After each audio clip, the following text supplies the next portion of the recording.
मांचकिंस, welcome back to the channel. आज हम दोबारा आपके पास स्प्रिंट सेशन लेकर आ गए हैं और आज के स्प्रिंट सेशन में हम कवर करने वाले हैं glimpses of India, the ball poem, Mijbil the otter and Amanda. यानी बहुत ऐसे इंटरेस्टिंग चैप्टर्स जो कि बोर्ड्स में काफी बार रिपीट हो गए हैं। अगर मैं बात करूं ग्लिम्पसेस ऑफ इंडिया की तो बच्चा पार्टी ये तो बोर्ड्स में ऑलमोस्ट हर साल पूछा ही जाता है। बॉल पोम से भी काफी बार क्वेश्चन आते हैं, अमांडा पोम से भी आपके एक्सट्रैक्ट बेस्ड क्वेश्चन काफी बार देखे गए। तो I believe it's going to be a very important session for you. तो मेक श्योर करना है इसे आप एंड तक जरूर देखो and I hope you all are doing well. And सबसे पहले इस वीडियो को लाइक कर दीजिए एंड चैनल को सब्सक्राइब कर दीजिए। So along with your ocean ma'am, let's go and dive into the session directly. तो बेटा आज का डोज ऑफ मोटिवेशन क्या कहता है? Self confidence is the best outfit, rock it and own it. अगर आपके अंदर सेल्फ कॉन्फिडेंस है तो trust me, it says a lot about your preparation, it says a lot about you as well. तो अपने बोर्ड एग्जाम्स के लिए absolutely self confident हो जाओ और अगर कहीं पर भी कॉन्फिडेंस में कमी आ रही है तो हमारे सेशंस को रेगुलरली फॉलो करो ताकि आपकी प्रैक्टिस ही आपके अंदर वो कॉन्फिडेंस डाल दे। Alright then, moving ahead guys, like I told you, आपके लिए हम लोग काफी सारी चीजें लेकर आए हैं आपकी कॉन्फिडेंस बढ़ाने के लिए। तो उसमें भाई हम आपको बहुत सारा स्टडी मटेरियल दे रहे हैं फॉर फ्री ऑफ कॉस्ट, जिसके अंदर सैम्पल पेपर्स आ जाते हैं। हर सब्जेक्ट से रिलेटेड तीन तीन सैम्पल पेपर्स है, आंसर कीज के साथ, हिंदी भी इसमें इंक्लूडेड है एज पर latest CBSE marking scheme and syllabus. Previous year questions provide कर रहे हैं हर सब्जेक्ट से रिलेटेड। आपको हम एनसीईआरटी सॉल्यूशंस दे रहे हैं, चैप्टर वाइज नोट्स दे रहे हैं। तो I believe you are getting a lot of content for free of cost. और ये सब कुछ अवेल करने के लिए आपको कुछ नहीं करना है, just go to the video that you guys are currently watching और उसके डिस्क्रिप्शन बॉक्स में पहले लिंक पर क्लिक करोगे तो आपके पास कुछ ऐसी पीडीएफ खुलेगी। अब इसके अंदर नीचे स्क्रॉल डाउन करने पे ना there is a link given to you all, जिस पर क्लिक करते ही आपके सामने ये शीट खुल जाएगी जहां पे आपको देखो most repeated PYQs, NCERT solution, practice papers, आपके सारे के सारे चैप्टर से रिलेटेड पी लास्ट 3 इयर्स के पीवाईक्यू क्वेश्चंस विद सॉल्यूशंस। उसके अलावा हर सब्जेक्ट से रिलेटेड हम आपको proper playlist with PDF notes and video link दे रहे हैं और डेली हैंड रिटन नोट्स के पीडीएफ भी। यानी जो भी आप वीडियोस वगैरह देख रहे हो उसके भी आपको हैंड रिटन नोट्स मिल जाएंगे इंक्लूडिंग दिस वन। तो प्लीज इसको जरूर अवेल करो। बस मेक श्योर करना कि जब आप इस लिंक पर क्लिक करोगे ना, तो अगर आपने अभी तक वेदांतु पे साइन इन नहीं करा तो वो आपको साइन इन करने के लिए बोलेगा, where you would have to provide your basic information and once you fill in that you are absolutely good to go. चलिए फिर on that note let's dive into the session, begin it. But like I've told you, I hope उससे पहले आपने video को like कर दिया है, channel को सब्सक्राइब कर दिया है। And for all of those who are new to this series, let me just tell you how is it going to work. तो इसके अंदर हमारे 4 राउंड्स होने वाले हैं, जिसके अंदर हमारा राउंड 1 होगा शॉर्ट क्वेश्चन आंसर्स के ऊपर। एक second, let me just fix my penta. तो हमारा राउंड 1 होगा शॉर्ट क्वेश्चन आंसर्स के ऊपर, 3 मार्क्स क्वेश्चन होंगे। राउंड 2 के अंदर हम एक्सट्रैक्ट बेस्ड क्वेश्चंस लेंगे, राउंड 3 में हम लॉन्ग क्वेश्चन आंसर्स लेंगे, राउंड 4 में हम एमसीक्यूज करने वाले हैं। तो हर टाइप के क्वेश्चन की आपकी प्रैक्टिस होने वाली है और ऐसे क्वेश्चन हम लेकर आए हैं जो पीवाईक्यूज हैं या कॉम्पिटिटिव बेस्ड है, ताकि आप वो आपके प्रॉपर बोर्ड्स की तैयारी करा सके। All right then, let's begin with the question number 1 of the day, जो कि है आपका बेकर फ्रॉम गोवा से। Why was the baker's furnace essential in a traditional Goan village? It's a very important PYQ, बहुत बार बोर्ड्स में पूछा गया है कि गोवा के लिए बेकर की फर्नेस बहुत ज्यादा एसेंशियल क्यों है। बिकॉज गोवा में ब्रेड्स की बहुत ज्यादा इंपॉर्टेंस है। Like for every different occasion they make a specific kind of bread, जैसे कि बोल्स, बोलेनास हो गए, बोलेनास क्रिसमस पे स्पेशली बनते हैं, बहुत सारे फेस्टिवल्स पे होते हैं। अगर लड़की की इंगेजमेंट है तो मदर को सैंडविचेस बनाने होते हैं जिसके अंदर ऑब्वियसली ब्रेड लगेगी। कोई भी फीस्ट है वो ब्रेड के बिना इनकम्प्लीट है, तो उसकी वजह से बेकर की फर्नेस ऑब्वियसली उन सबके लिए बहुत ज्यादा एसेंशियल है। Alright, moving on to the question number 2, how and where are tea leaves collected in Assam? Now this is from tea from Assam. Basically आप पूछा गया है कि टी लीव्स को कैसे कलेक्ट करा जाता है। तो चैप्टर में आपके डायरेक्टली बताया गया है कि भाई टी लीव्स कलेक्ट करने के लिए पहले ग्रुप्स में लेडीज जाती हैं, ठीक है, टी प्लकर्स जाते हैं, उनके बैक पर बैम्बू बास्केट्स होते हैं और वो हाथों से टी लीव्स को चुनते हैं, ठीक है। Newly sprouted tea leaves they pluck with their hands from the bushes and then they are dried and फिर उनको फैक्ट्रीज में भेजा जाता है ताकि उनकी प्रोसेसिंग और पैकिंग हो सके। तो these are the steps that are involved in making of tea और plucking of tea leaves in Assam. All right, moving on to the question number 3. The people of Coorg have a tradition of courage and bravery. How has it been recognized in modern India? तो भाई ये भी आपका glimpses of India के Coorg chapters में ही है। तो कूर्ग के जो लोग हैं वो बहुत ज्यादा करेजियस होते हैं, ब्रेव होते हैं। तो उस चीज को मॉडर्न इंडिया में बेसिकली बोला जाए तो मॉडर्न कूर्ग में कैसे एक्सेप्ट करा गया है? तो भाई कूर्गीज से रिलेटेड हमें बताया गया था कि कूर्गीज जो इन जनरल होते हैं वो मार्शल मेन एंड वुमेन की रेस है। मार्शल मेन एंड वुमेन का मतलब क्या हुआ? वो लोग जो कि पहले वॉर्स वगैरह में पार्टिसिपेट करते थे, वो बहुत हॉस्पिटेबल यानी बहुत खातिरदारी करते हैं and they very they enjoyed a lot कि अगर उनके आए हुए जो गेस्ट है वो उनको अपने सन्स, अपने फादर्स, अपने सिस्टर्स की ब्रेवरी की कहानियां बताएं। कूर्ग के सोल्जर्स भी बहुत ब्रेव होते हैं। कूर्ग रेजिमेंट यानी कूर्ग की वो मतलब आर्मी का वो पार्ट, इंडियन आर्मी का वो पार्ट जो कूर्ग से आता है, उसको बहुत ज्यादा सेलिब्रेट करा जाता है, माना जाता है। और कूर्गीज इकलौते पीपल है इंडिया में जिनको फायर आर्म्स यानी कि वेपन्स कैरी करने की अलाउंस है even without a licence. Otherwise कोई भी इंसान हो उसको अगर कोई भी गन वगैरह कैरी करनी है, he needs a specific licence for that, but Coorgis के लिए एक्सेप्शन करा गया है। So this is how we have accepted Coorgis and their bravery and their valour in modern India. All right, moving on to the next question.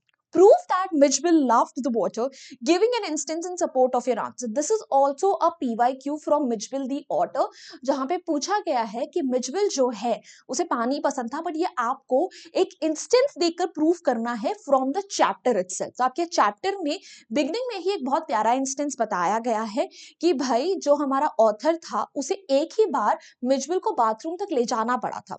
उसके बाद मिचविल ने वहां का रास्ता, बाथरूम का रास्ता खुद ही ढूंढ लिया and he went wild in water. He loved playing in water. He plunged यानी he dived in the water. He rolled around. He shot up and down. ठीक है, वो सारा पानी इधर उधर स्प्लैश करता था, फैलाता था. तो this is how we can say that otters in general and specially Mijbil loved water. Moving on to the next question of the day. This is from the ball poem. A ball is an easily available, inexpensive thing. Then why is the boy so sad to lose it? कि ball ये तो एक बहुत ही cheap सा item है ना, बहुत ही commonly available, market में कितने सारे बॉल्स होते हैं. In spite of this fact, why is the little boy so sad to lose his ball?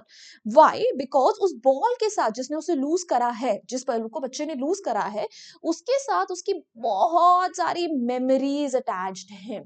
उन मेमोरीज की वजह से वो बॉल उसके लिए बहुत स्पेशल है. तो वैसे तो बॉल बहुत इजीली अवेलेबल और इनएक्सपेंसिव आइटम है, बट जो बॉल बच्चे ने लूज करी उसके लिए बहुत वैल्यूएबल है. ठीक है, क्यों? क्योंकि उसकी बहुत सारी मेमोरीज उसके साथ एसोसिएटेड हैं. ठीक है, वो उसके लिए फिर ऑर्डिनरी नहीं, एक स्पेशल बॉल बन जाती है. और कोई भी और बॉल आप ले आओ वो उसे रिप्लेस नहीं कर सकती. That is why the boy is so sad to lose it. Moving on to the next question. Money is external. What does the poet mean by this expression? Again from the poem The Ball. ठीक है, ball pome से ही उठाया गया है ये आपका question and it's a very important question. It's a PYQ. ठीक है, कि मनी इज एक्सटर्नल. ऐसा क्यों बोला गया है बॉल पोम में? तो मनी को हमने एक्सटर्नल इसलिए बोला है because money can not buy you the memories. Money can only buy you materialistic thing. It cannot buy back memories. It cannot replace the things that we love. It can only buy you back the materialistic things. ठीक है, जिस चीज को, जैसे कि आपकी चीजें खरीद सकता है बट मेमोरीज और इमोशंस को नहीं खरीद सकता. Moving ahead. Do you consider Amanda's mother to be a nagging mother? Nagging मतलब जो बार बार डांटती रहती है, इरिटेट करती है अमांडा को. तो क्या आपको ऐसा लगता है कि अमांडा की मम्मा इस क्वालिटी के लिए क्वालिफाई करती हैं? तो I definitely agree personally and I am pretty sure सारे बच्चे भी अग्री करेंगे कि अमांडा की मॉम बहुत ज्यादा नैगिंग है. क्यों? Because she always has a set of instructions for Amanda. वो उसके अंदर फॉल्स ढूंढती रहती हैं. ठीक है, वो चाहती है उनकी बच्ची रिस्पॉन्सिबल बने, उसके लिए वो गुड, उसके अंदर वो गुड वैल्यूज इंस्टिल करें यानी डालें, बट इसको ऐसे कॉस्ट पे कर रही हैं जिसकी वजह से उनकी बेटी ही उनसे दूर हो रही है. ठीक है, वो अपनी चाइल्ड की हैप्पीनेस को भी उसमें कंसिडर नहीं कर रहे हैं. तो अगर आप अपने बच्चों को कुछ सिखा रहे हो, you need to know how to strike a balance between responsibilities and taking good care of them. तो उनको रिस्पॉन्सिबिलिटी सिखाओ, but at the same time you need to consider their emotions as well. Alright, moving ahead. So we are already done with all the short question answers. I think it was a pretty quickly, it was done pretty quickly, and now it's time for round 2. Round 2 हमें हम आपके करने वाले हैं 5 marks के extract based questions. And guys, as you can already see, हम बहुत सारे PYQs लेकर आ रहे हैं, बहुत अच्छे अच्छे questions आपके लिए लेकर आए हैं. ठीक है, all of these questions they are going to help you a lot in preparation. तो I hope आप सब लोग इसको बहुत ध्यान से सुन रहे हो और आपने वीडियो को लाइक भी कर दिया और चैनल को सब्सक्राइब भी करा. So let's begin with our extract number 1 on that note, which is from Mitchell the otter. ठीक है, तो एक्सट्रैक्ट क्या बोलता है? Mitch was out of the box in a flash. He disappeared at high speed down the aircraft. There were squeaks and shrieks, and a woman stood up on her street screaming, "A rat, a rat!" I caught sight of Mrs. Tail. Mrs. नहीं आएगा यहाँ पे, it's आना चाहिए. I caught sight of its tail disappearing between the legs of a portly, white turbaned Indian. Diving for it, I missed, but found my face covered in curry, perhaps, said the air hostess with the most charming smile. It would be better if you resumed your seat, and I will find the animal and bring it to you. So ये वाला portion है जब Mijbil जो था aircraft में था और उसने बहुत ज्यादा हैवक वहां पे क्रिएट कर दिया था क्योंकि वो भाग गया था ऑथर के पास से और सारे के सारे जो पैसेंजर्स आसपास के वो बहुत ज्यादा घबरा गए थे एंड लास्ट में एयर होस्टेस आती है, बोलती है कि यू सिट डाउन, ठीक है आप बैठो, मैं आपके लिए ढूंढ के लाती हूँ आपके ऑटर को. Let's have a look at the questions. How did the woman in the aircraft react on seeing the otter? And what happened when the author dived for the otter? Basically, woman का क्या reaction था जब वो otter को देखती है और author के साथ क्या होता है जब वो otter के लिए dive in करता है. तो woman जो होती है, she starts shrieking, she starts shouting, and that there was a rat. और जैसे ही author dive करता है अपने otter के लिए, ठीक है, he finds his face covered with करी, उसका फेस पूरा का पूरा कवर हो जाता है करी में. What did the air hostess say to the author? Air hostess author को क्या बोलती है? She basically requests the author to resume his seat and that she would find the animal and bring it to him. कि वो अपनी seat पर जाके बैठे और एनिमल को वो ढूंढ कर लाएगी. Next one, the Indian traveler in the aircraft was very thin. जो Indian traveler था एयरक्राफ्ट में वो क्या thin था? No, absolutely not. This is a false statement. Why? Because यहाँ पे साफ साफ लिखा हुआ है portly.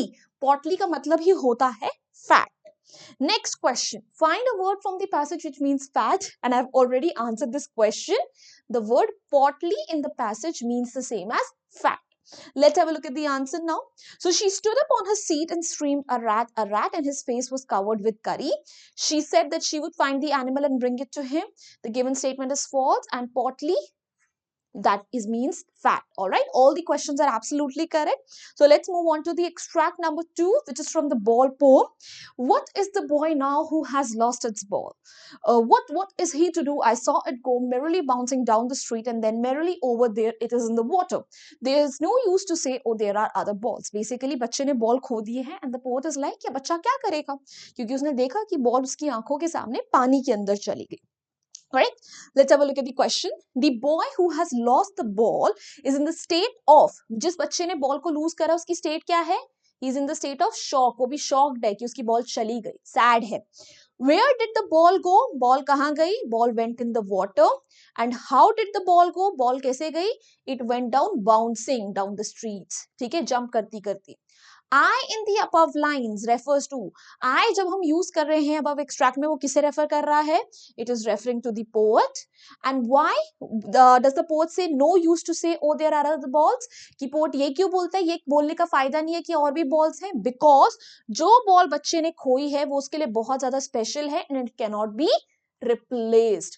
Alright, answers देखते हैं. So the boy who has lost his ball is in the state of shock and grief. The ball went in the water and it went in the water happily bouncing. I refers to the poet and poet says so because the loss of the ball is of a major consequence to the boy. बच्चे के लिए बहुत बड़ा loss है and it cannot be replaced by other balls. All the answers are correct. Moving on to the next extract, which is from the poem Amanda. Did you finish your homework, Amanda? Did you tidy your room, Amanda? I thought I told you to clean your shoes, Amanda. तो यहाँ पे Amanda की mom Amanda को बोल रही है कि तुमने अपने शूज क्लीन नहीं करे, रूम क्लीन नहीं करा, ठीक है, तुमने अपना होमवर्क कंप्लीट नहीं करा. Let me just tell you guys one thing, when it comes to Amanda poem, यहाँ से यूजुअली एक्सट्रैक्ट बेस्ड क्वेश्चंस ही आते हैं. एंड जब बॉल पोम की बात करी जाए तो वहां से लॉन्ग क्वेश्चन आंसर्स या शॉर्ट क्वेश्चन आंसर्स जनरली देखे गए हैं. ग्लिम्सेस ऑफ इंडिया से शॉर्ट क्वेश्चन आंसर्स आते हैं. Same goes for Mijbil the otter as well. ठीक है, सो अकॉर्डिंगली प्रिपेयर करना. Now here's the first question. What does the speaker ask Amanda about her homework? Speaker Amanda से उसके homework के बारे में क्या पूछ रही है? That if she has completed her homework or not. Homework complete भी करा है उसने या नहीं? And what does she ask about her room? Room के बारे में क्या पूछ रही है? That whether she has cleaned her room है or not. Room clean है या नहीं? What was Amanda told to clean? Amanda को क्या clean करने के लिए बोला गया था? ठीक है, she had to clean her shoes and the room as well. But room के लिए tidy word use हुआ है, तो that is basically कि बिखरा हुआ room है, उसको उसमें से समेटना है, तो shoes यहाँ पर आएंगे. ठीक है. Now, what figure of speech has been used? Did you finish your homework, Amanda, and did you tidy your room, Amanda? इन लाइन्स में कौन सा हमने यूज करा है literary devices? These are the first two lines. देखो यहाँ पे जो मेजर लिटरेरी डिवाइस यूज हुआ है ना, that is anaphora and epiphora. Now what is anaphora and एपीफोरा?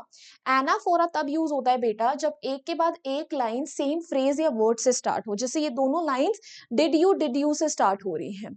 And एपीफोरा तब होता है जब एक के बाद एक लाइन सेम वर्ड या फ्रेज से एंड हो. जैसे ये दोनों लाइन्स अमांडा अमांडा से एंड हो रही है. ऑलराइट, आंसर देखते हैं. So speaker asked Amanda if she has done her homework and she asked her if she has cleaned her room. Amanda was told to clean her shoes. अच्छा, एक भूल गए हम. Has Amanda cleaned her shoes? No, she has not, right? So no, she has not cleaned her shoes. And anaphora या epiphora दोनों में से कुछ भी mention कर सकते हो. All right? Moving on, now we have come down to round number 3 over here. Round number 3 में हम कौन से questions करेंगे? Round number 3 में हम करेंगे बेटा आपके 6-marker questions. These are the long question answers that you can expect from this chapter. So let's have a look at the questions. How did the boy really react to the loss of the ball, or was he fearful of something or someone? Can our attention be directed towards his family and other people? Are there any lessons to be learned? Basically, boy का reaction क्या था जब उसने ball को lose करा? क्या वो किसी से डरा हुआ था? क्या उसकी family की तरफ हम attention direct कर सकते कि family की वजह से डर कर उसने ऐसा reaction दिया? Lastly, और हमें यहाँ से क्या lessons learn करने को मिलते हैं? So you can see there are multiple parts over here that need to be answered, that need to be addressed. ठीक है, तो उन सब पार्ट्स को हम एड्रेस करेंगे when you are answering the question as well. Keep that in mind. तो भाई सबसे पहले बच्चे के रिएक्शन की बात करते हैं.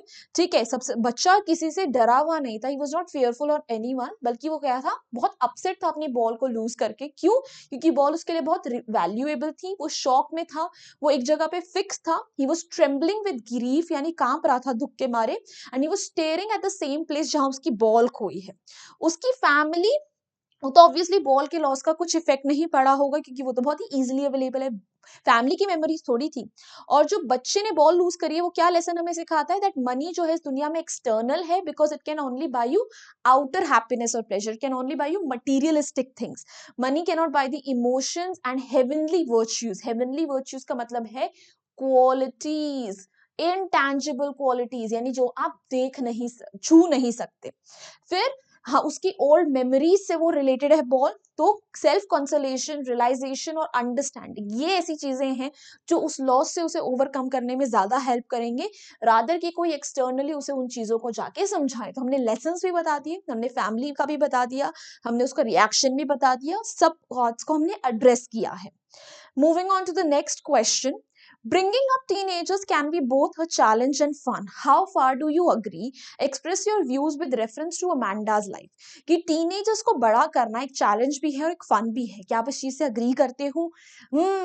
I absolutely agree कि ये दोनों चीजें fun भी है, challenge भी है, because I have taught my fair share of teenagers and dealt with them as well. So अब अमांडा की लाइफ को हमें मद्देनजर रखते हुए अपने व्यूज देने हैं. सो टीनेजर्स को ब्रिंग अप करना चैलेंजिंग भी है, फन भी है. क्यों? क्योंकि टीनेजर्स रेबेलियस होते हैं, ठीक है, हॉट हेडेड होते हैं, इंडिपेंडेंट पर्सपेक्टिव लगता है, उन्हें लगता है हम हर चीज में सही है, हर चीज में रिबेल करते हैं, मना करते हैं. तो उनके ऊपर येल करना, नैक करना, यानी बार बार परेशान करना, जैसे कि अमांडा पोम में हुआ है, इससे मैटर्स खराब होते हैं, इससे वो चीजें समझते नहीं है. तो अगर आप अपनी डिसीजन उस पर फोर्स करोगे तो वो आपसे डिटैच्ड होने लगेंगे, जैसा कि हम अमांडा के केस में दिखता है. क्यों? वो सोचती है काश मैं मरमेड होती, ऑर्फन होती, पेरेंट्स होते ही ना, रपुंजल होती तब भी चलता, बस मेरे आसपास मेरे पेरेंट्स नहीं होने चाहिए जो मुझे कॉन्स्टेंटली किसी ना किसी चीज के लिए डांटते रहते हैं. चीजों को फन बनाने के लिए we should try to be friends with them when needed. उनके साथ फ्रेंडली होना भी जरूरी है. We need to chill out with them ताकि वो हमारी बात समझ सके. हर बार डांट से थोड़ी बात बनती है. Correct? All right, so here we are done with all the long question answers as well. And for round number 4, we have 8 MCQs lined up for you. So let's start with them. Here's the first MCQ question. What are the activities available in Coorg? Coorg में कौन सी activities available है भाई? River rafting, canoeing, mountain climbing or all of the above? अगर आपने chapter पढ़ा है तो आपको पता होगा the correct answer is all of the above. भाई सारी ये वाली एक्टिविटीज अवेलेबल हैं, ठीक है। Next one, What are the bakers known as in Goa? Bakers को गोवा में क्या बुलाते हैं? पादेर, पोर्चुगीज, बेकर या फिर baker? Super easy, yaar. They are being called Pader. They are known as Pader in Goa. Next one. Why did Mitchell the author remain a mystery for most of the people in London? London में बहुत सारे लोगों के लिए Mijbil एक mystery बनकर क्यों रहा? Because they couldn't recognize an otter, because they had never seen an otter, because they didn't know what the animal was, or all of the above. तो भाई लंदन में लोगों के लिए ऑटर क्यों मिस्ट्री था? बिकॉज वहां पे ऑटर्स इतने रेयर होते हैं कि लोग एक ऑटर को पहचानना नहीं पता कैसे पहचानते हैं, उन्होंने कभी ऑटर देखा नहीं है, उन्हें पता ही नहीं वो एनिमल क्या है। So all of the reasons apply for it, ठीक है। अरे यार इसमें ऑल ऑफ द अबव आना चाहिए, ऑल ऑफ द अबव आएगा। A is not the correct answer, let me just correct you guys. Next one, Where was Mitchell the Otter found in the airplane? Mitchell the Otter aeroplane में कहाँ मिला था? Pilot के cabin में, beneath the legs of a turbaned Indian, ठीक है, basically एक सरदार जी के लेग्स के नीचे, in the bathroom of the airplane और none of the above। अगर आप चैप्टर में पढ़ते हो तो हम देखते हैं ना कि विमेन जैसी बोलती है रैट ऑटर को देखकर, वो एक सरदार जी के चेयर के नीचे चला जाता है, राइट? जिसकी वजह से जब वो ऑथर वहां डाइव इन करता है तो उसकी फेस पे करी सारी लग जाती है। So it's definitely B over here. Next one, what does in the world of possessions means in the ball poem? Ball poem में हमने एक टर्म, एक फ्रेज यूज करा है in the world of possessions। इसका मतलब क्या है? Love, desire, materialistic things और none of the above। Possessions, possess करना, possess क्या करते हो? Materialistic things, the sea, correct? Moving ahead, who would not intrude the boy in the ball poem? Intrude का मतलब होता है disturb। कौन है जो बच्चे को डिस्टर्ब नहीं करना चाहता? पेरेंट्स, पोर्ट, बॉल या none of the above? It's again the poet says ना that I would not intrude on him। क्यों? क्योंकि मैं चाहता हूं कि वो सेल्फ रियलाइज करे ये सब चीजें क्या है, and he needs to know, understand how to overcome a loss, correct? Next one, what does Amanda consider herself in the poem Amanda? Amanda poem में अपने आप को क्या बनाना चाहती है, क्या इमेजिन करती है? Orphan, mermaid, Rapunzel, all of the above। Super easy again, all of the above। She says, I wish I were a Rapunzel, मैं टार में रहती, मैं अपने बाल नीचे नहीं डालती, मैं एक मरमेड होती, लैंग्वेड एमरल्ड सी में मैं फ्लोट करती, अकेली वहां रहती, काश मैं एक ऑर्फन होती, इधर उधर गलियों में घूमती, correct? So all of the above. Next one, what does the mother feel about Amanda? Mother को अमांडा के लिए क्या फील होता है? That she is always nagging, that she is always moody, that she talks a lot, or that she is an extrovert? Extrovert यानी जो अपने आप को खुल के एक्सप्रेस करे। तो मम्मा बोलती है ना लास्ट आंसर में that you are sulking, ठीक है, stop sulking, you are always so moody, so moody is the correct answer, ठीक है। That's it. And here we are done with all the questions we had in store for you. So I thoroughly enjoyed. I hope you also did. If you did, you know the drill. But उसके अलावा guys, ये आपका आज का homework question है जो आप सबको मुझे कमेंट सेक्शन में करके बताना है। What information do you gather about the history of tea after reading the lesson Tea from Assam? Tea from Assam में टी की हिस्ट्री से रिलेटेड बहुत कुछ बताया गया है। तो क्या क्या इन्फॉर्मेशन आपको मिलती है वो आपको मुझे कमेंट सेक्शन में बताना है in just 40 to 50 words। Long answer नहीं देना है। सो प्लीज मेक श्योर करना कमेंट सेक्शन में आप सब अपने आंसर्स दो। Also guys, like you know, hit the like button, share this video out with your friends, Telegram channel को भी ज्वाइन करो, लिंक डिस्क्रिप्शन बॉक्स में है। And that's it, hasta la vista guys, bye bye, फिर मिलेंगे पढ़ते पढ़ते।